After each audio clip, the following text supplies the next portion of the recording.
তিন দিন ধরে এই জায়গার মধ্যেই, এই জঙ্গলের মধ্যেই আমরা ভেড়া বকরি চড়াই। 3 দিন হয়ে গেল, 3 দিন ধরে এই পাহাড়ের দিক থেকে এমন একটা মধুর কণ্ঠে উম্মতি উম্মতি বলে কান্না করে, এ ভাই সাবি শুনে নাও, শুনে নাও, 3 দিন হয়ে গেল উম্মতি উম্মতি বলে কান্নার আওয়াজ ভেসে আসছে।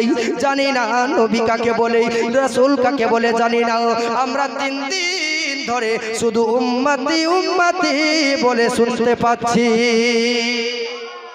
সুবহানাল্লাহ। সাহাবীরা বুঝে ফেললেন আমাদের নবী ছাড়া কেউ হবে না। মা বোনেরা গভীর মনোযোগ, মা ফাতেমার জীবন শুনতে চেয়েছিলেন, ইনশাআল্লাহ শোনাবো। একটু এইদিকে আপনাদেরকে শুনিয়ে দিই।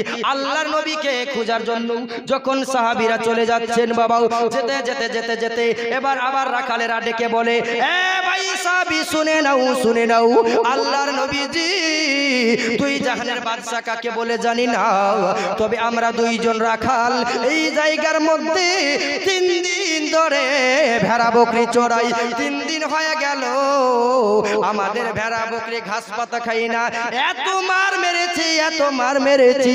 এ ভাই সাহাবীরা শুনে নাও, আমাদের ভেড়া বকরি মার খেতে রাজি, কিন্তু তারা ঘাস পাতা খেতে রাজি হয় না। শুধু নবী পাকের কান্না।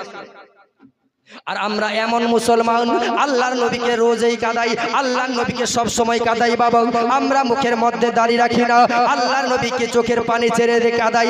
আল্লাহর নবীর শুয়ে মদিনায় রওজা পাকের মধ্যে উম্মতি উম্মতি বলে কান্না করে, আল্লাহ নবীজি তুই জাহানের বাদশা, সিজদায় পড়ে উম্মতি উম্মতি বলে কান্না করে। সাহাবী রাসূল 2 জন সাহাবী আবু বকর ওমর আল্লাহর নবীকে খোঁজার জন্য চলে যাচ্ছেন। একটা পাহাড়ের মধ্যে যখন চলে গেলেন, আবার নবীকে খুঁজে পাওয়া যায় নাই, আবার পাহাড়ের মধ্যে চলে গেলেন। এইভাবে 3টা পাহাড়ের উপরে যখন গেলেন বাবা, আল্লাহর নবী একটা গর্তের সামনে সিজদায় পড়ে উম্মতি উম্মতি বলে কান্না করে। আমার নবী 3 দিন ধরে এত কান্না করেছে, আল্লাহ নবীর চোখের পানি এত জমা হয়েছে বাবা, গর্তের মধ্যে এতটা চোখের পানি জমা হয়েছে, মনে হয় নবীর চোখের পানিতে নৌকা দৌড়াবে। সুবহানাল্লাহ। শুধু উম্মতি উম্মতি বলে 3 দিন ধরে নবী এত কেঁদেছে, মনে হয় নবীর চোখের পানিতে নৌকা দৌড়াবে। আল্লাহু আকবার। সাহাবী রাসূল 2 জন চলে গেলেন, গিয়ে বললেন, ইয়া রাসূলুল্লাহ